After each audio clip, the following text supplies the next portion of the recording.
The Red Cross has been busy helping people after yesterday's windstorm. Richard Woodruff joins us live to talk about where the biggest needs are right now. Thanks for joining us this morning. Let's talk about that very topic. What do you need? What are the biggest needs utilized by other people right now after this storm?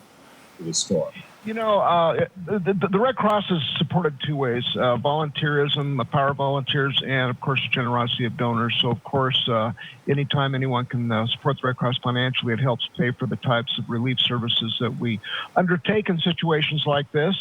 A lot of it's just taking care of people, giving them a safe place to stay if they have been displaced due to storm damage. So that's what we're all about.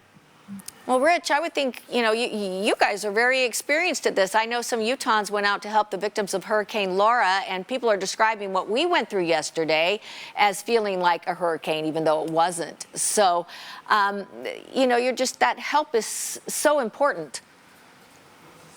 Yeah, it really is. And, the Red Cross, this is what we train for, but this has been a very almost unprecedented disaster season. It's been quite busy. Of course, Hurricane Laura continues to wreak havoc. Really, our work is just getting underway when you think about it. It's a long-term proposition. Recovery is a big part of what we need to do to help people not only rebuild their communities, but quite honestly, their lives as well. Well, how much right now, Rich, are you seeing people utilizing Red Cross services as a result of this storm in Davis, Weber, and northern Salt Lake counties?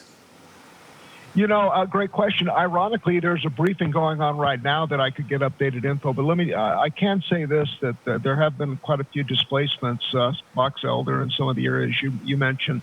And so what we're really doing is we're setting people up for shelter, defined as mostly placing them in hotels and such. As you know, in the COVID environment, congregate sheltering is really a last measure. And of course, if we have to go that route in a bigger situation, say a Hurricane Laura, for example, we do adhere to all the CDC guidelines, social distancing, of course, face masks, extra vigilance to make sure everyone's safe. So immediate needs first, food, clothing, shelter, just get them in a safe place and get them out of harm's way.